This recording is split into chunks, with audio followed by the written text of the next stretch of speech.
আসসালামু আলাইকুম সুপ্রিয় শিক্ষার্থী বন্ধুরা, আজকে আমরা বেসিক ইলেকট্রিসিটি থেকে মিশ্র সার্কিটের কিছু অঙ্ক করব। তো প্রথমে যে অঙ্কটি, এই অঙ্কটি বোর্ড প্রশ্নে এসেছিল। তো এরকমের সহজ একটি সার্কিট দিয়ে আমরা অঙ্ক শুরু করছি। এরপরে আরো কয়েকটি জটিল সার্কিটকে আমরা সমাধান করব। তো প্রথমেই এই সার্কিট হতে আমাদেরকে কি চেয়েছে সেটা দেখতে হবে। তো সার্কিট থেকে মোট কারেন্ট বের করতে বলেছে এবং R5 এর ভোল্টেজ ড্রপ নির্ণয় করতে বলেছে। তো আমরা প্রথমে দেখব R5 কোথায় আছে। R5 আছে শেষে। তো এই 6 ওহমের ভোল্টেজ ড্রপ কত। তো আমরা জানি এই যে কোনো শাখার ভোল্টেজ ড্রপ নির্ণয় করতে হলে প্রথমে ওই শাখার কারেন্ট আমাকে জানতে হবে। ওই শাখার কারেন্টের সাথে ওই শাখার রেজিস্ট্যান্স যেটা দেওয়া থাকবে সেটা গুণ করলেই কিন্তু ওই শাখার ভোল্টেজ ড্রপটা আমরা পেয়ে যাই। তার মানে ওই শাখার কারেন্ট কিন্তু প্রথমে আমাকে বের করতে হবে। তো মিশ্র সার্কিটের ক্ষেত্রে আমরা জানি যা কিছু করি না কেন প্রথমে মোট রোধ বের করতে হয়, আর মোট রোধ থেকেই কিন্তু মোট কারেন্ট নির্ণয় করতে হয়। তো প্রথমেই আমরা মোট রোধ বের করার জন্য জানি যে এই মিশ্র সার্কিটের ক্ষেত্রে দুইটা রেজিস্টার নিয়ে আমরা কাজ করি এবং ডান থেকে বাম দিকে আমরা প্রথমে রেজিস্টারগুলো সমাধান করব। তো প্রথমেই আমরা মোট রোধ নির্ণয় করার জন্য মোট রোধ, যে এই দুইটা রেজিস্টার প্রথমে প্যারালালে আছে 3 এবং 6 ওহম, তাহলে আমরা লিখব 3 ওহম ও 6 ওহম প্যারালাল। তো প্যারালালের সূত্র আমরা জানি যে দুইটা উপরে গুণ হয় আর নিচে যোগ হয়। তাহলে 3 গুণ 6 আর হচ্ছে 3 প্লাস 6, তাহলে 3 6 18 ভাগ হচ্ছে 9, তার মানে হচ্ছে 2 ওহম হচ্ছে রেজিস্টার হবে। এখন এই দুইটা রেজিস্টারকে আমরা একটা রেজিস্টার যদি বিবেচনা করি তাহলে সার্কিটটা আমার এরকম হয়ে যাবে যে আমার এখানে ছিল 4, এখানে 15, এখানে ছিল 8, আর এই দুইটা মিলে একটা যেটা পেয়েছি এটা হচ্ছে 2। তো আমার সার্কিটটা ভাঙলে এরকম হবে। তো এখন আমরা এই যে দ্বিতীয় যে সার্কিটটা হলো এই 2 আর 8 আছে সিরিজে।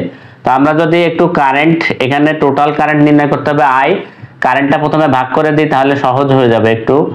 এটা আমার I1, এটা I2, আর এইখানে এসে আবার দুইটা ভাগ হয়েছে, এটা I3 আর এটা I4। তাহলে এখানে এই 8 আর যে 2 আছে এইটা আমাদের সিরিজে আছে, তাহলে 2 ওহম ও 8 ওহম আমরা লিখবো হচ্ছে সিরিজ।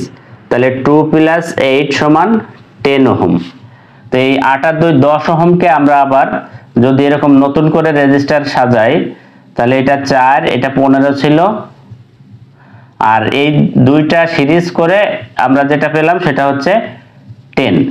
এখন এই 15 আর 10 এরা কিন্তু প্যারালালে আছে। তো যেহেতু প্যারালাল তাহলে 10 ওহম ও 15 ওহম লিখবো হচ্ছে প্যারালাল। তার মানে হচ্ছে 15 গুণ 10 ডিভাইডেড বাই 15 প্লাস 10, তাহলে 15 10কে 150 ডিভাইডেড বাই 15 10 25, 4 25 100, 5 25 125, 6 50, তাহলে হচ্ছে 6 ওহম। তো এই দুটাকে এখন আমরা যদি ক্যালকুলেশন করি তাহলে এখানে এরকম হয়ে যাবে, এটা হবে 4 আর এইটা পাবো এই যে 6। তাহলে 4 ও 6 ওহম আমরা লিখবো হচ্ছে সিরিজে আছে এখন দুইটা, তাহলে 4 যোগ 6 সমান 10 ওহম। অতএব মোট রেজিস্ট্যান্স বা সমতুল্য রেজিস্ট্যান্স RT সমান সমান 10 ওহম। তো এখন আমাদেরকে বের করতে বলেছে মোট কারেন্ট। তো মোট কারেন্ট হচ্ছে আমরা জানি যে মোট কারেন্ট I সমান সমান V ভাগ এই টোটাল রেজিস্ট্যান্স। তাহলে V হচ্ছে আমাদের এখানে দেওয়া আছে 100 ভোল্ট, আর টোটাল রেজিস্ট্যান্স পেয়েছি আমরা V ভাগ RT 10, তাহলে 10 ওহম। তো এই 0 0 কাটা, তার মানে হচ্ছে 10, যেহেতু কারেন্ট তাহলে অবশ্যই আমাদেরকে অ্যাম্পিয়ার দিতে হবে, এবং এটা কিন্তু একটা অ্যান্সার, যেহেতু আমাদের মোট কারেন্ট চেয়েছে। তো মোট কারেন্ট আমরা বের করে ফেলেছি। এবং R5 এর ভোল্টেজ ড্রপ নির্ণয় করতে হলে তো R5 আছে আমাদের এইখানের ভোল্টেজ নির্ণয় করতে হলে ওইখানের কারেন্টও আমাদেরকে লাগবে। তো আমরা টোটাল কারেন্ট 10 অ্যাম্পিয়ার পেয়েছি, এই যে I, এই আই হচ্ছে আমাদের 10 অ্যাম্পিয়ার। তো এই 10 অ্যাম্পিয়ার কারেন্ট যেহেতু এই রেজিস্টারটা সিরিজে এর ভিতর দিয়ে 10 অ্যাম্পিয়ারে যাবে, তো এই পর্যন্ত 10 অ্যাম্পিয়ার আসার পরে এই 10 অ্যাম্পিয়ার দুইটা ভাগে ভাগ হয়েছে, একটা হচ্ছে এইদিকে গিয়েছে I2 তে আর একটা হচ্ছে I1 এ। তো যেহেতু আমরা R5 এইদিকে, আমরা I2টা আগে বের করে নিব যে I2 এর মধ্য দিয়ে কি পরিমাণ কারেন্ট যাচ্ছে, তারপরে এখানে যে আবারও ভাগ হবে, যেহেতু আমরা জানি প্যারালাল সার্কিটে কারেন্ট ভাগ হয়ে যায়। তো আমরা এবার যেটা করব যে প্রথমে I2 এর কারেন্ট নির্ণয় করব, I2 এর কারেন্ট। তো আমরা জানি যে কোনো শাখার কারেন্ট বের করতে হলে তার আগের শাখার কারেন্ট, অর্থাৎ যে লিখতে হবে যে আগের শাখার কারেন্ট ইনটু বিপরীত শাখার রেজিস্ট্যান্স ডিভাইডেড বাই ওই শাখা বলতে যে শাখার আমরা কারেন্ট বের করতে চাচ্ছি ওই শাখার রেজিস্ট্যান্স প্লাস হচ্ছে বিপরীত শাখার রেজিস্ট্যান্স। তো এই সূত্র আমরা এর আগের ভিডিওতে অর্থাৎ বেসিক ক্লাসে আমরা দেখেছিলাম। তো ওই সূত্র অ্যাপ্লাই করে আমরা I2 এর কারেন্টটা নির্ণয় করতে পারবো। তাহলে এখানে I2 এর আগের শাখার কারেন্ট, তো আগের শাখায় তো 10 অ্যাম্পিয়ার কারেন্টই এসেছে, তাহলে আমরা দিব 10 ইনটু বিপরীত শাখার রেজিস্ট্যান্স। এখন আমরা জানি যে যদি বিপরীত শাখা ডান পাশে থাকে তাহলে সবগুলো রেজিস্ট্যান্স মিলেই কিন্তু বিপরীত শাখা হয়, আর যদি বিপরীত শাখা বাম পাশে হয় তাহলে এর বাম পাশে যে রেজিস্টারটা থাকে শুধু ওই একটা রেজিস্টারই তার বিপরীত রেজিস্ট্যান্স হবে। যেমন আমরা এইখানে I2 বের করছি এইখানে, তো এর বিপরীত শাখা হবে এইটা অবশ্যই। তাহলে এই শাখার রেজিস্ট্যান্স হচ্ছে 15 দেওয়া আছে, তাহলে গুণ হবে 15 ডিভাইডেড বাই ওই শাখার রেজিস্ট্যান্স। এখন এই শাখার রেজিস্ট্যান্স বলতে কিন্তু শুধু একা না, এখানে কিন্তু এই টোটাল রেজিস্ট্যান্স আছে এই পর্যন্ত।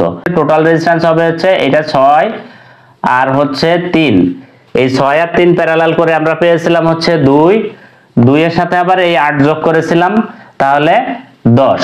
তাহলে আমি এখানে লিখবো 10 প্লাস বিপরীত শাখার রেজিস্ট্যান্স, তো বিপরীত শাখার রেজিস্ট্যান্স দেওয়া আছে 15, তাহলে আমরা এখানে 15 লিখে দেব।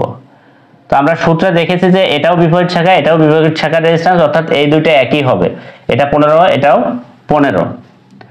তো আমরা যদি ক্যালকুলেশন করি তাহলে 15 কে 150 ডিভাইডেড বাই এখানে হবে 25, তার মানে এই শাখার যে কারেন্ট হবে সেটা হচ্ছে 6 অ্যাম্পিয়ার।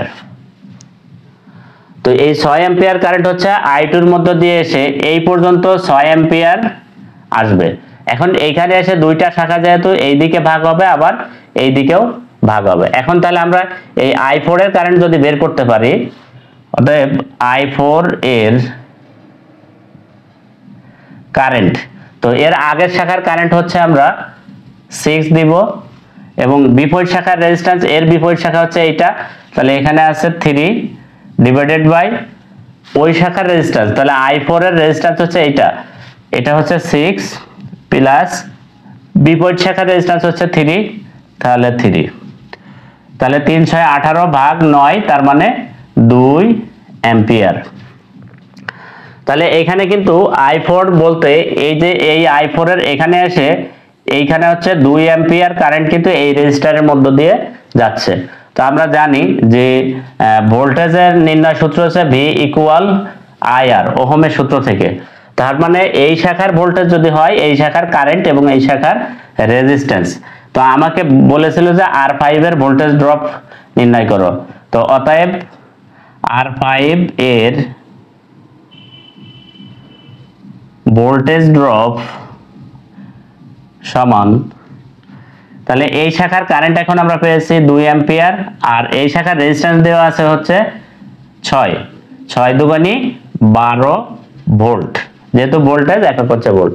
তাহলে আমরা দুইটা জিনিস পেলাম, একটা আমাদের মোট কারেন্ট হচ্ছে 10 অ্যাম্পিয়ার আর একটা হচ্ছে ভোল্টেজ হচ্ছে R5 এর 12 ভোল্ট, এটাও একটা অ্যান্সার, এই দুইটা অ্যান্সার। তো আশা করি সবাই বুঝতে পেরেছো।